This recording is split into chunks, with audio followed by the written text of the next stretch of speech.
Assalamualaikum warahmatullahi wabarakatuh.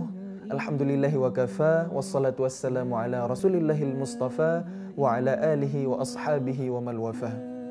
Rabbi syrah li sadri wa yassir li amri wahlul 'uqdatam min lisani yafqahu qawli.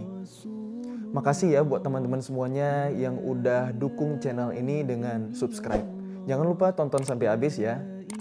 Oke teman-teman, insya Allah di video kali ini saya akan membahas tentang tips suara merdu atau tips suara indah, khususnya ketika kita membaca Al-Quran, saat kita mengaji, melantunkan kalamullah. Namun sebelum itu ada sebuah renungan nih buat kita semua. Saya kutip dari salah satu caption di Instagramnya Kiai Deden Muhammad Makhyaruddin. Beliau founder Indonesia Murajaah, pimpinan PPTQ Al-Mustaqimiyah di Sadeng, Bogor. Beliau prestasi tahfidnya udah sampai tingkat internasional. Hafalan beliau mutqin 30 juz. Beliau selesaikan dalam waktu 59 hari. Dan setiap malam beliau tahajud, mimpin tahajud di pondok pesantren. 1 juz 1 malam nyesuain dengan tanggalnya. Misalnya sekarang tanggal 17, berarti yang dibaca juz 17. Masya Allah ya, mudah-mudahan Allah jaga beliau, Allah jaga hati beliau, Allah jaga keistiqomahan beliau. Saya sangat respect dengan beliau, jadi nasihat-nasihat beliau itu terasa sangat ngena banget, nyentil banget. Makanya saya share ke teman-teman juga, buat jadi renungan, reminder buat kita semua. Suara indahmu untuk siapa? Seindah-indahnya suara tidaklah indah jika bukan suara Al-Quran. Bagaimana tidak? Suara Al-Quran adalah satu-satunya suara yang didengarkan Allah melebihi yang lain. Dalam narasi Rasulullah SAW, "Lallahu asyaddu adzanan." Hadis riwayat Ahmad, Al-Baihaqi, At-Tabrani, Al-Hakim, Ibnu Majah, dan Ibnu Hibban. Dan dalam narasi yang lain, "Ma adzinallahu li syai'in ma adzina li nabiyyin." Hadis riwayat Bukhari dan Muslim. Puncaknya Rasulullah SAW memerintahkan, "Zayyinul Qur'an bi aswatikum." Hiasilah Al-Quran dengan suara-suara kalian. Maksud yang sebenarnya dari hadis ini ditafsirkan oleh Imam Abu Badr Al-Kalabazi yang wafat tahun 380 Hijriah sejak lebih dari 1000 tahun yang lalu, yaitu Zayyinu aswatakum bil Quran. Hiasilah suara-suara kalian dengan Al-Quran. Dibalik ternyata ya, Rasulullah SAW pernah ditanya, siapakah orang yang paling indah bacaan Qurannya? Beliau menjawab, orang yang ketika membaca Al-Quran kalian melihatnya takut kepada Allah. Yakni tidak perlu punya suara merdu untuk membaca Al-Quran dengan suara terindah, tapi cukup punya hati yang selalu takut kepada Allah. Subhanallah. Karena suara terindahmu bukanlah bacaan Quran yang kamu lantunkan dengan fasih, merdu, mendayu, dan syahdu di panggung, di mimbar, di podium, di depan kamera, di dekat alat perekam, atau di mihrab imam. Tapi suara terindahmu adalah bacaan Quran terbaikmu yang kamu fasih-fasihkan dan kamu indah-indahkan suaranya sekuat yang kamu mampu, tak lain hanya agar terdengar indah oleh Allah. Terlebih saat kamu sendirian, saat tidak ada yang melihat kamu selainnya. Walau jika manusia mendengarnya, tidak ada yang mengetahuinya indah. Subhanallah, Masya Allah, deep banget ya teman-teman pesan yang ada di nasihat ini. Mudah-mudahan kita bisa mengamalkan, kita bisa meluruskan lagi niat kita untuk apa kita melantunkan Quran. Kalaupun kita Allah kasih suara yang indah, suara yang merdu, atau kita bisa melatihnya, pastikan niat kita benar lillahi ta'ala. Kita perindah lantunan Al-Quran kita untuk Allah. Kalaupun didengar manusia, maka niatkan untuk syiar, untuk mendekatkan hamba Allah kepada kalamullah, untuk mendekatkan orang-orang yang mendengar kepada Al-Quran, bukan kepada pembacanya, bukan kepada pelantunnya, bukan kepada qari'nya. Menjaga hati ini memang sulit banget teman-teman. Makanya kenapa di Sahih Bukhari itu hadis yang pertama kita jumpain, innamal a'malu binniyat. Di kitab Riyadhus Shalihin hadis Arba'in Imam An-Nawawi juga sama, innamal a'malu binniyat. Sesungguhnya setiap perbuatan itu tergantung dari niatnya, ditempatin di awal bab. Kenapa? Karena ngelurusin niat itu susah banget. Mudah-mudahan Allah menjaga hati kita semua teman-teman, terutama saya yang menyampaikan. Amin ya rabbal alamin. Nah, sekarang baru kita masuk tips and triknya teman-teman. Oke, teman-teman semuanya yang disayang Allah, seenggaknya menurut saya ada beberapa faktor yang mempengaruhi kualitas suara seseorang. Yang pertama, pemberian, gift, hadiah dari Allah Subhanahu wa taala. Setiap orang punya ciri khas, setiap suara punya warnanya, punya karakternya. Ada yang jernih, ada yang nyaring, ada yang melengking, ada yang lembut, ada yang serak, ada yang berat. Itu semuanya adalah anugerah dari Allah. Nggak bisa diapa-apain. Syukuri. Dan kalau kita pakai untuk membaca Al-Quran, insya Allah bisa indah. Asalkan kita perhatikan kaidah membacanya atau ilmu tajwid. Kemudian kita gunakan irama-irama yang indah dari ilmu maqamat. Buat teman-teman yang belum tahu ilmu maqamat, tonton aja video tutorial irama Quran yang ada di channel ini. Ada 8 irama yang paling populer saya rangkum dalam satu surah Al-Fatihah.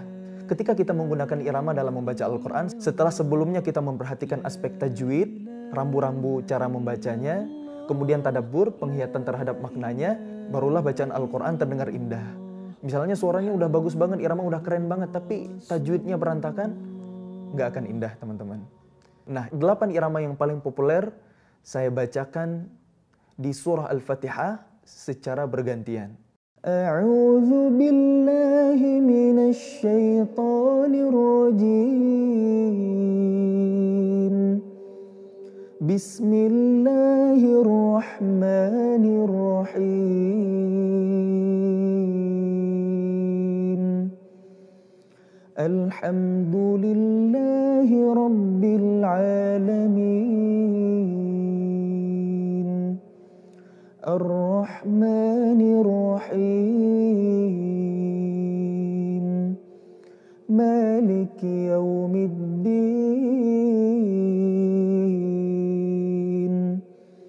Iyyaka na'budu wa iyyaka nasta'in. Ihdinas siratal mustaqim. صراط الذين أنعمت عليهم غير المغضوب عليهم ولا الضالين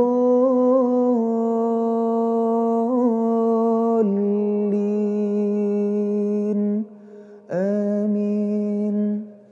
Nah, itu dia barusan teman-teman surah Al-Fatihah dengan 8 irama. Next, suara indah, bacaan Al-Quran yang bagus bisa kita dapatkan dengan latihan. Makin banyak berlatih, makin bagus. Ibarat pisau makin sering diasah, akan semakin tajam. Jam terbang nggak pernah bohong. Orang yang menghabiskan waktu 10.000 jam di keahlian tertentu, di bidang tertentu, di profesi tertentu, maka akan menjadi expert, ahli di bidangnya.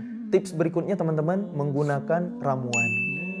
Saya pernah dengar ada orang yang sengaja digurah supaya suaranya bagus. Tapi saya pribadi nggak pernah tuh digurah dan nggak pernah tahu ramuan untuk menggurah suara itu kayak gimana. Namun ada beberapa makanan atau ramuan yang bisa kita gunakan untuk membersihkan suara. Terutama dari minyak, lemak, dahak yang mengganggu tenggorokan kita saat mengeluarkan suara atau saat membaca Al-Quran. Yang pertama teman-teman, daun saga.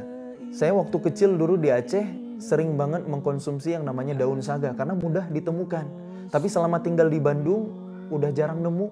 Jadi kalau teman-teman nggak tahu apa itu daun saga itu yang bijinya warna merah hitam. Daunnya itu satu tangkai berisi banyak daun gitu. Nah, bisa dimakan langsung, tapi jangan lupa dicuci dulu dong. Atau direbus, diminum air rebusannya juga bisa. Itu khasiatnya bagus banget untuk menjernihkan suara. Bahkan daun saga itu bisa jadi obat batuk alami, obat batuk tradisional. Berikutnya, teman-teman bisa menggunakan jeruk nipis dicampur dengan kecap. Ini fungsinya sama sebagai obat batuk untuk membersihkan dahak, membersihkan minyak, membersihkan kotoran yang nyangkut di tenggorokan kita sehingga kita kesulitan dalam mengeluarkan suara. Selanjutnya, untuk membersihkan suara, saya pribadi biasanya menggunakan kopi. Ternyata kopi itu bisa membersihkan suara loh. Yang saya rasain ya teman-teman. Bismillahirrahmanirrahim. Asalkan nggak berlebihan. Karena kalau kita kebanyakan ngopi, kebanyakan minum kopinya, lama-lama suara kita akan mudah serak, akan mudah kering. Nah, berikutnya ramuan rahasia yang dikasih tahu sama orang Mesir langsung. Apa aja? Campuran rempah bunga lawang dengan kapulaga. Jadi diseduh dengan air panas, boleh ditambahin madu kalau pengen manis, sama jeruk nipis, diminum hangat-hangat, itu insya Allah bisa membersihkan suara, bisa mengobati tenggorokan yang lagi serak. Saya kasih tahu juga buat teman-teman binaan saya di Kori Community, mereka pada nyobain, pada praktekin, dan ternyata ngefek. Suara kita jadi lebih punya power, lebih bersih, lebih kuat ngaji lama-lama. Jadi teman-teman silakan dicoba ya di rumah masing-masing. Tentunya anugerah dari Allah masih banyak sekali ramuan-ramuan yang lain yang bisa kita gunakan untuk membersihkan suara. Kalau teman-teman tahu, silahkan komen di bawah ya. Tips berikutnya teman-teman supaya kita bisa punya suara yang bagus, indah, merdu adalah dengan ibadah saum, berpuasa. Ternyata dari pengalaman pribadi, kalau kita habis puasa, udah iftar, malam yang siang harinya kita berpuasa, itu suara enak banget, ringan. Gitu. Mungkin itulah kenapa Ahlul Quran itu sangat dianjurkan untuk siangnya berpuasa, malamnya qiyamul lail atau tahajud. Gitu. Kalau siang puasa, insya Allah malam lebih semangat untuk ngaji. Suara lebih ringan, lebih jernih, lebih bagus untuk digunakan membaca Al-Quran. Dan kalau teman-teman ada yang pengen ditanyain, silakan komen juga di bawah. Insya Allah kapan-kapan kalau ada kesempatan saya bikinin konten khusus Q&A insya Allah. Wallahu a'lam bishawab. Mudah-mudahan bermanfaat. Dan jangan lupa luruskan niat suara indahmu untuk siapa. Assalamualaikum warahmatullahi wabarakatuh.